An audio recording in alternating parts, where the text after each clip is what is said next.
Hello everyone and welcome back to the channel. Many iPhone users are complaining that after updating to the new iOS, when they try to open their iPhone's camera, their camera won't open. So in today's video, I'll tell you how you can fix this issue in your iPhone. So guys, as you can see, I'm also trying to open the camera, but the camera is not opening in my iPhone. So what is the reason behind this?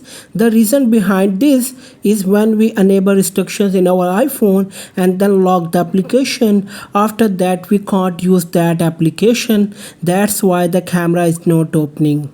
Now the question arises, how can we disable the camera restrictions? For this, go to settings.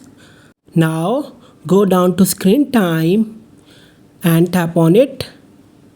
Then go down to content and privacy restrictions and tap on it.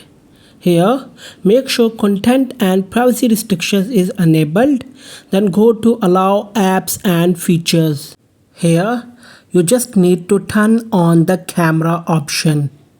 Now, go back to the home screen, open the camera app and check if the camera opens. I hope the camera will open now and you will be able to use it. That's it. Like, share and subscribe to the channel. Thanks for watching the video.